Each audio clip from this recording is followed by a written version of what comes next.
What's up, people?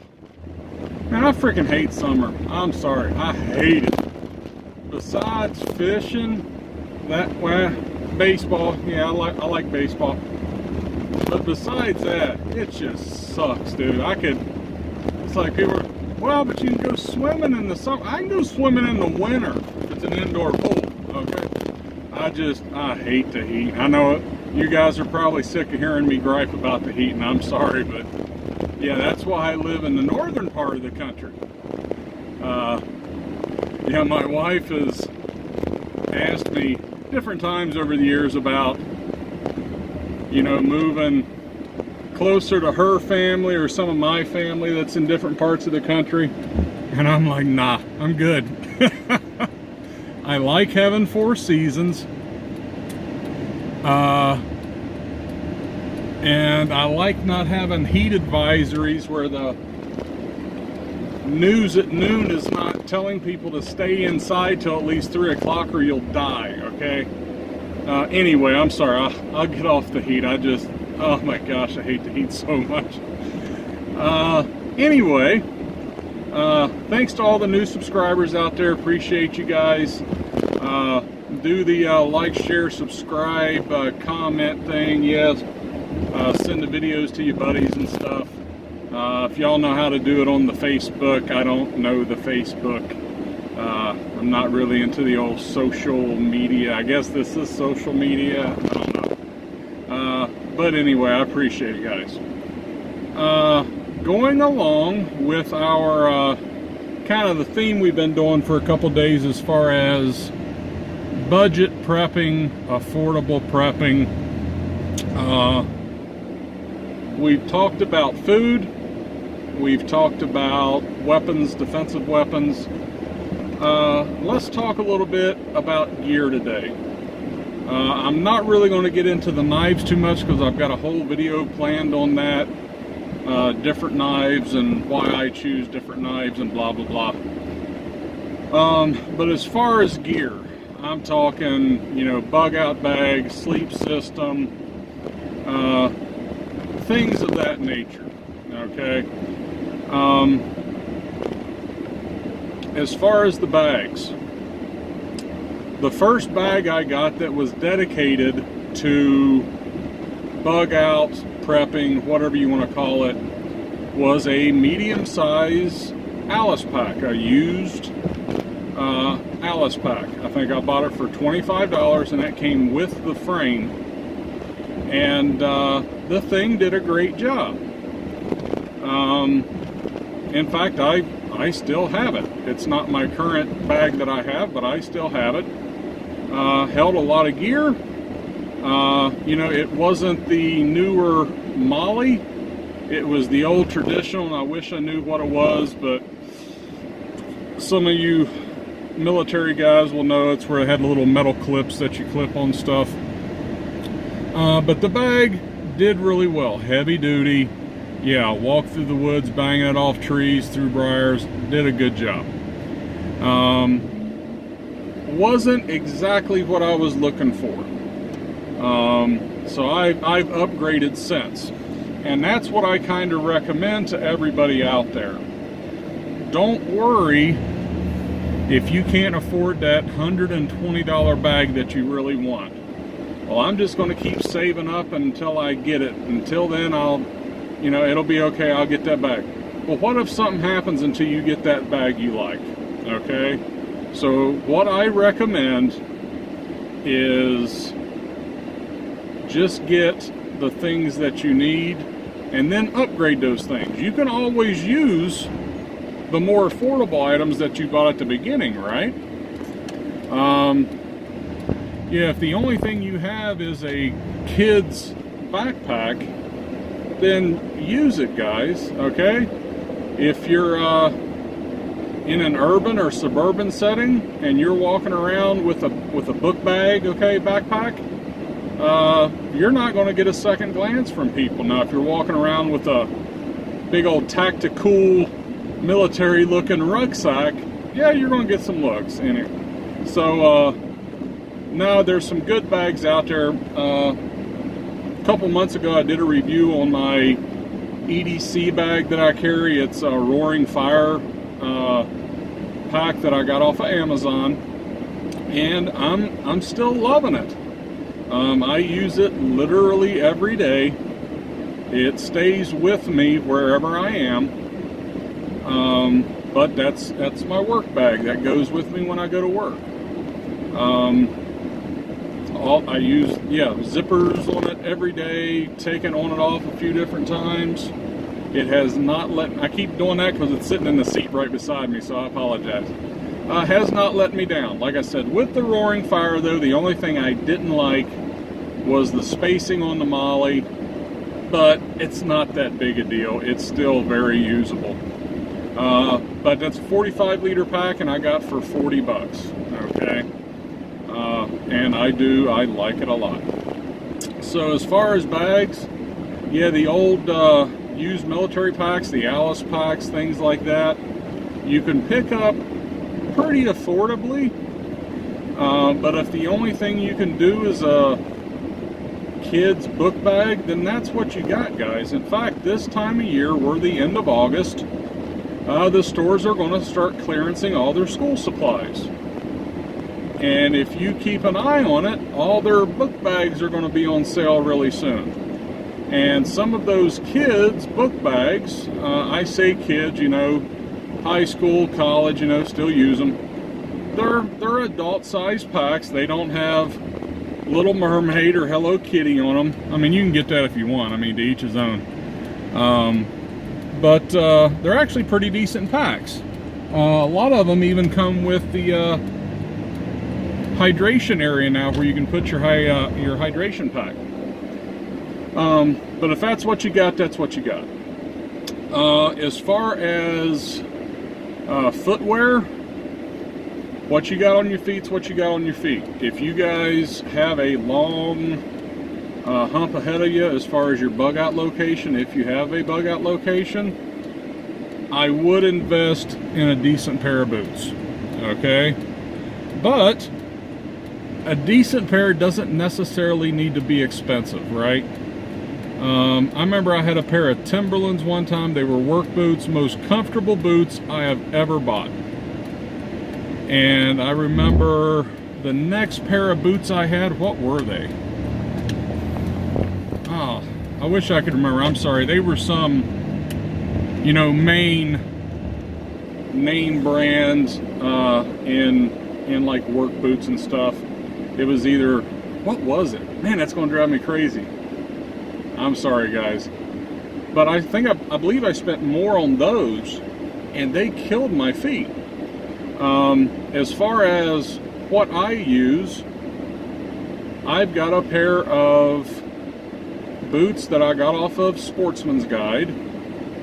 And they're kind of like a cross between, not really a tennis shoe, but like a really heavy tennis shoe and a boot. They come up on my ankle, 8 inches. They got the little zipper on the side. But I think I gave, I want to say it was $60. I think I looked at them here just a couple of months ago. I think they're up to $70 now, if I remember right. But the reason why I was looking is because I like them so much that I was going to go ahead and get another pair. I've been using those boots now for 5 years, 6 years, and not daily, okay? But whenever we're at our location, out to camp, if you hear me say camp, that's our location. Out there, I use them squirrel hunting, small game hunting. This past season, I even used them deer hunting. Now, they're not insulated, and that's a drawback, but they're waterproof. I've walked through creeks with them, and they're just comfortable. Even with me and all the weight I carry, I can walk around through the woods or on blacktop on gravel, and I'm good to go. So not necessarily have to spend a ton of money. I would avoid the Walmart boots, guys, okay? I have purchased them. I was on the way to hunting camp for deer season, and I typically leave my hunting stuff there. And on the way, I remembered I don't have any boots, so I had to. Luckily, there's always a Walmart around, right? Stopped at the local Walmart, and got a pair of whatever their brand was of hunting boots, and that was an absolutely miserable year, rubbing my ankle, around the sides of my foot. It was horrible. So with boots, that is one place that I would think about spending a little money.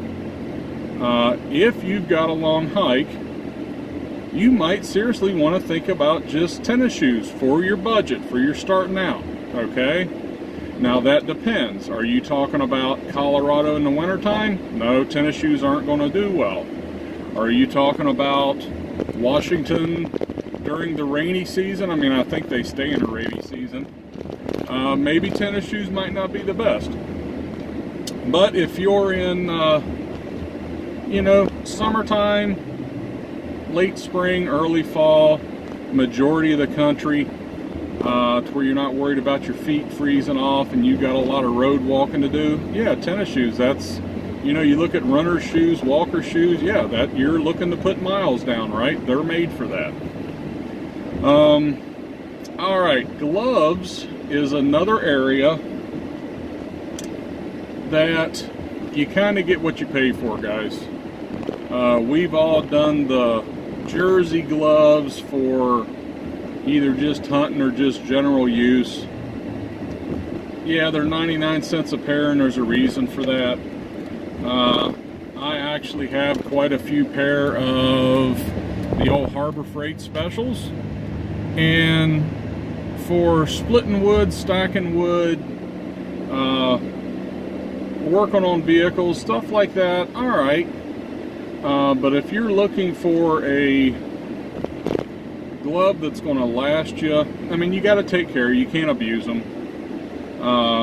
That fit well and all that, you're going to spend some money for them. I have the Mechanics in fact, I have two different pair. I've got the heavier duty, oh man, what are they called? They're the tactical ones, though. They're not the, you know, working on the cars. But the ones, the Impact, yeah, those are my bigger, more expensive ones, and I've got a pair of just the nice, tight fitting, quick fit, sure fit, fire, whatever it is.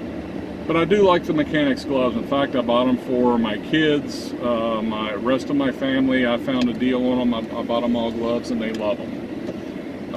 With the gloves, I use gloves every day where I work. Not my Mechanics. The company pays for our gloves, so I use those. People always kind of look at me weird when I go get a pair of gloves, because I get the mediums. You know, I'm a big old guy. Actually, I have large hands. Okay, I don't have extra large hands, just large, so pretty much normal, right? But I get the medium gloves. Yes, when you first put them on, it is a pain in the butt. But once you use them a little bit, you know, you start sweating them a little bit, moving a little bit, breaking them in. Yeah, the next few times you put them on, they fit like a glove, right? They fit just great. So yeah, I would check with your hands if you can without being too uncomfortable. We don't want to cut off circulation here, but I would go with that size smaller in the gloves. As far as other things, your sleep system, yeah, it can be, depending on what part of the country you're in, it can be just an old camping sleeping bag and a couple tarps. Now if you're talking about North Dakota in the wintertime, yeah, you're gonna have to do a little bit better than that.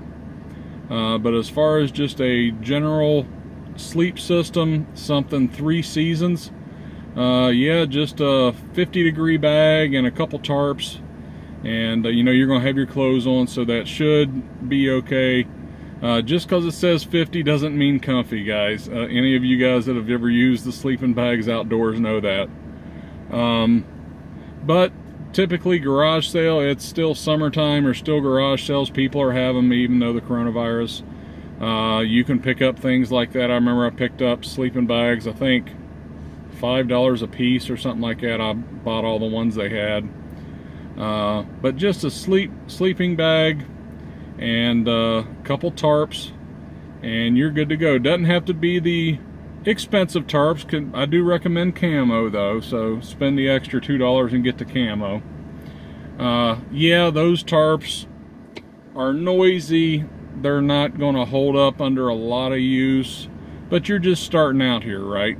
So you're just checking off the boxes. So that'll keep you going as far as sleep system. Right now, I've upgraded over the years, upgraded.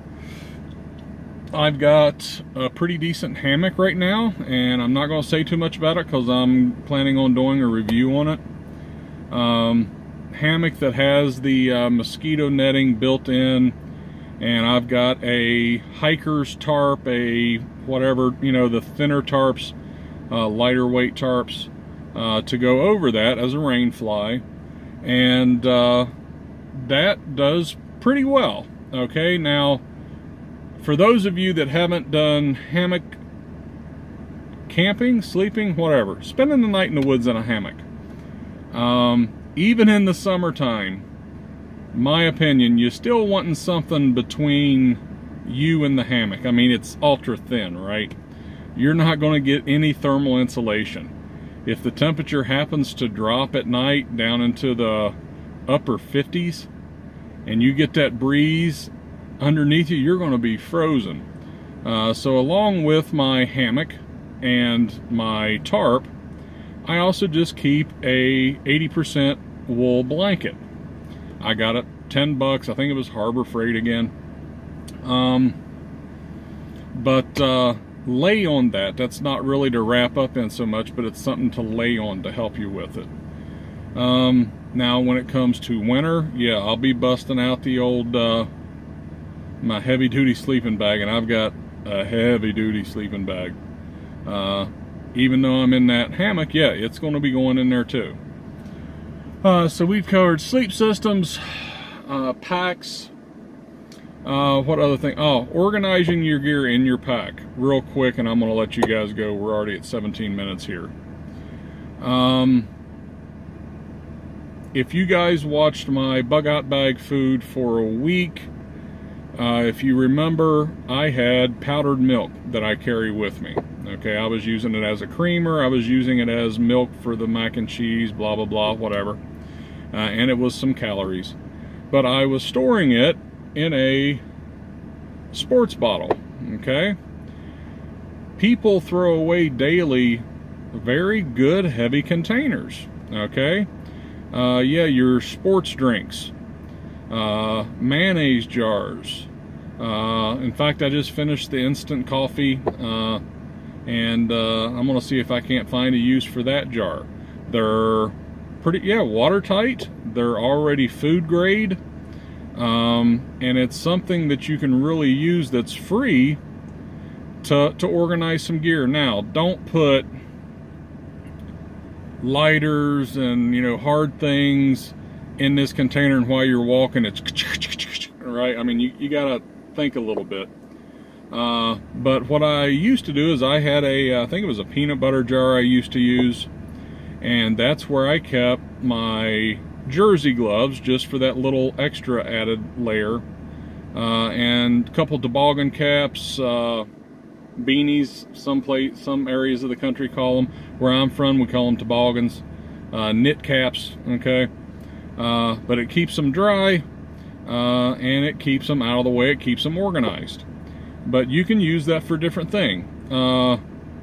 I've got dry bags now that I keep a lot of my food stuffs in. But before that, yeah, I was using the peanut butter jars, mayonnaise jars, whatever, because they're nice, heavy duty. They're not going to get punctured that easy. The only thing you got to watch is once you get about halfway down, they're going to make some noise, and I have a trick for that I was planning on making a video about, and I'll show you guys. But think about those things that you're throwing away. 2-liter bottles. Fill them up with water, guys.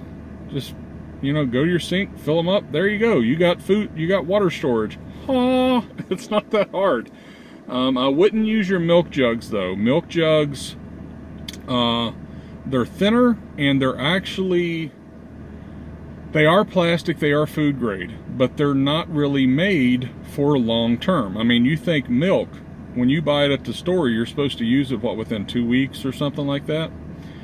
So when they're making the containers for milk, they're not really looking that far ahead. I remember when I first got into prepping, I bought 6 gallons of water in the milk jugs, you know, and I put them downstairs.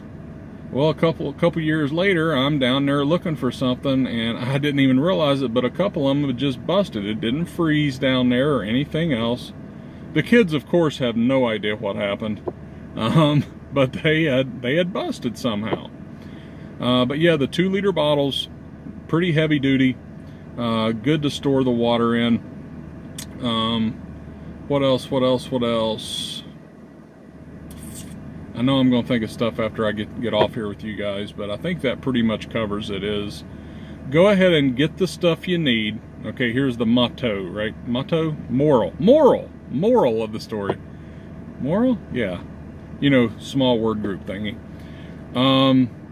Don't wait to get the things you need until you have the money to buy the most expensive, bestest, blah, blah, blah, blah, blah. Okay? Make sure you have the things you need as soon as possible, and then upgrade those things. Yeah, as far as knives, if the only thing you have is an old butcher knife, use the old freaking butcher knife. You know, it's just, and I said old butcher knife, not new one. The new ones suck. But yeah, whatever you got on hand, okay, how can I use this and make that part of your preps?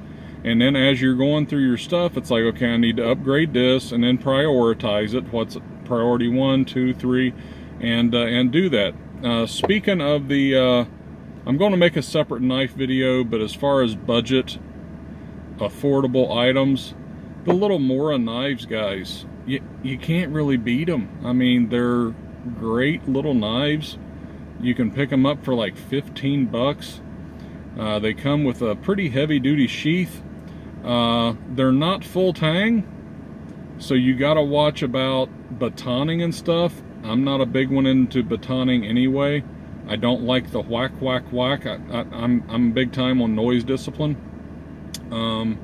If I need to do something like that, I've got my saw, or I'll figure out something else. So I'm not real big into batoning on my knives anyway. That's a real good way to break your knives, especially if you've got one that somebody's hardened, but they hardened it a little too much. Yeah, sucker will snap right off. But you know, you buy a good knife, you don't have to worry about that as much. So, but I'll get out of here, I'm sorry. But as far as the knives, I do recommend the little Moras. They're good knives. As long as you take care of them, your kids will use them. They're just good knives. So anyway, get out of here. Thanks a lot, guys. Appreciate it, and talk to you after a while.